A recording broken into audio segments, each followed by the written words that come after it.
Bismillahirrahmanirrahim. Assalamualaikum warahmatullahi wabarakatuh. Selamat bergabung rekan-rekan sekalian. Di sini saya akan memberikan tutorial pengerjaan ataupun pengoperasian analisis ekonometrika pada aplikasi Stata ya.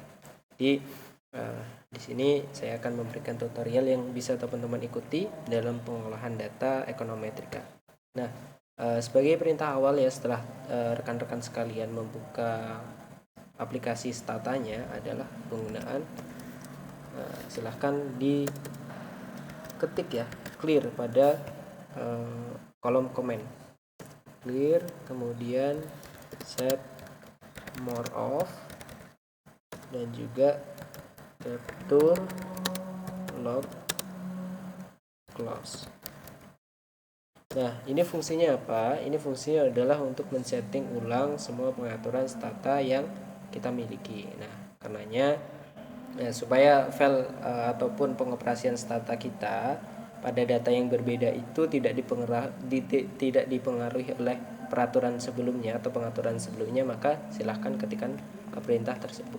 Nah, baiknya setelah itu silahkan diinput ya datanya ya. Silahkan diinput, tapi yang jelas yang pertama teman-teman sudah punya data yang sudah dirapikan. Silahkan masuk ke menu file, kemudian import ya, import ini tipe dari file teman-teman sekalian, karena di sini saya menggunakan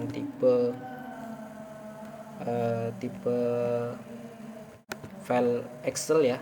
Jadi silahkan teman-teman cari, pastikan teman-teman mengingat di mana teman-teman semua meletakkan file kalian. Oke, nah kita sudah memilih file mana yang akan kita ambil. Kemudian teman-teman harus juga mengingat penempatan file itu ya, karena kan di dalam Excel itu ada sheetnya. Pastikan semua datanya sudah rapi, mulai dari keterangan dan yang lain, dan silahkan ditulis seperti ini ya, dicentang untuk import first row ini, supaya variabel pertama seperti tahun, kemudian Gini rasio, IPM, PDRB, dan TPAK ini akan dibaca Stata sebagai nama. Oke, silahkan diimpor.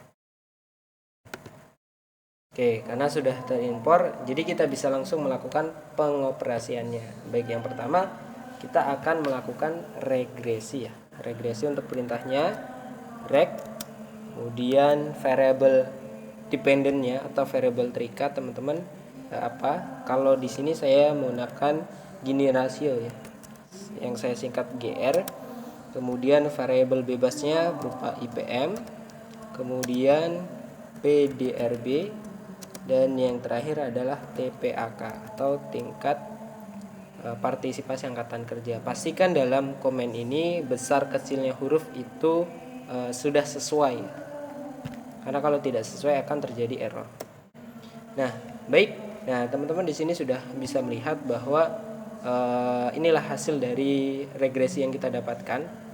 Pertama, dari jumlah variabel bebasnya itu berjumlah 3, variabel terikatnya, kemudian hasilnya ya berupa koefisien maupun konstanta. Jadi kalau kita bisa interpretasi secara singkat bahwa setiap kenaikan 1% pada IPM ya, kenaikan 1% pada IPM akan menyebabkan Gini rasio itu meningkat sebesar 0,079957.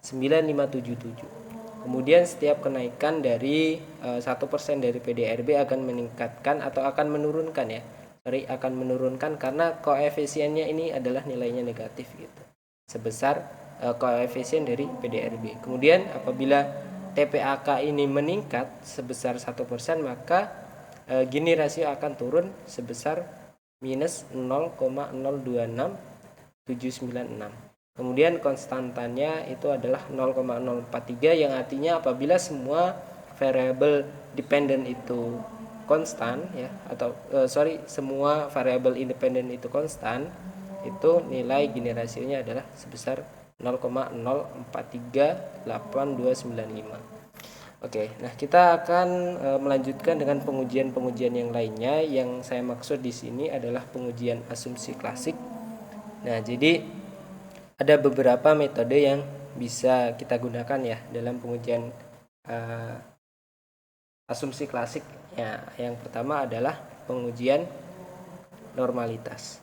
Nah, untuk pengujian normalitas, silahkan setelah teman-teman semuanya melakukan regresi, teman-teman dapat menulis seperti ini ya pada file komen.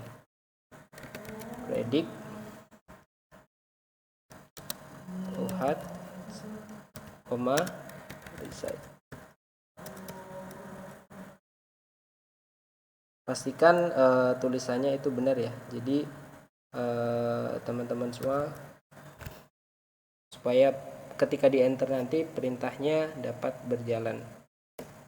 Oke, karena sudah kita memasukkan, metode yang akan kita gunakan adalah metode Shapiro-Wilk ya. Jadi itu salah satu metode yang bisa digunakan untuk pengujian normalitas gitu. Sebenarnya banyak sekali metode, silakan teman-teman nanti bisa googling ataupun mencari sumbernya, karena di sini di tutorial ini saya akan menggunakan metode Shapiro-Wilk.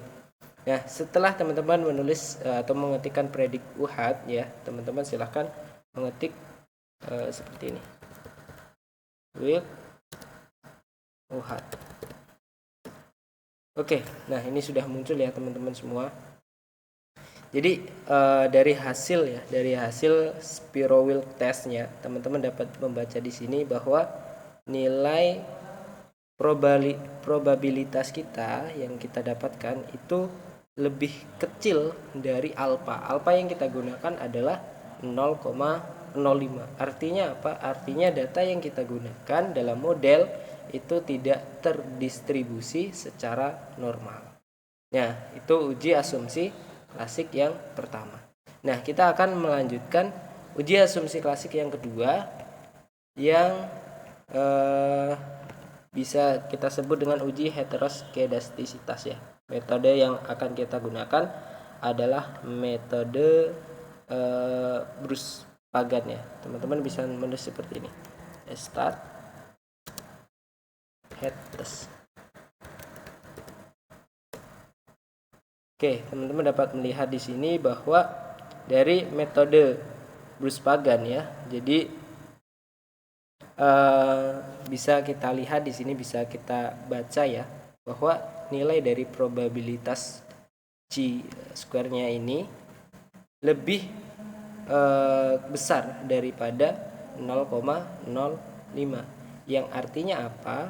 Artinya bahwa data yang kita miliki ini terbebas dari masalah heteroskedastisitas. Baik, kita akan berlanjut untuk asumsi klasik yang selanjutnya. Mohon maaf ya, karena ada beberapa jendela yang terbuka. Nah, jadi untuk metode selanjutnya itu adalah pengujian uji autokorelasi. Nah, untuk pengujian autokorelasi ini teman-teman dapat menggunakan metode Durbin-Watson ya. Caranya bagaimana? Caranya tinggal teman-teman nulis stat Watson. Oh, ini ya yang sudah saya sampaikan, bahwa apabila ada variabel yang belum terdefinisi maka akan menyebabkan kesalahan ataupun error seperti ini. Oke, kita mendapatkan masalah ya di sini bahwa variabel tahun kita ataupun waktu kita belum terdefinisi di perintah stata. Maka untuk menangani hal tersebut, maka kita dapat mendefinisikan variabel waktu kita dengan mengetikkan seperti ini. Silakan teman-teman ikuti saja ya. Gen spasi tahun 1 sama dengan quarterly ya, karena data yang kita gunakan ataupun data yang saya gunakan itu adalah data kuartal tahun, yeki. Oke, selanjutnya ketikkan format spasi tahun 1% teki. Sorry, ada yang keliru. Format tahun spasi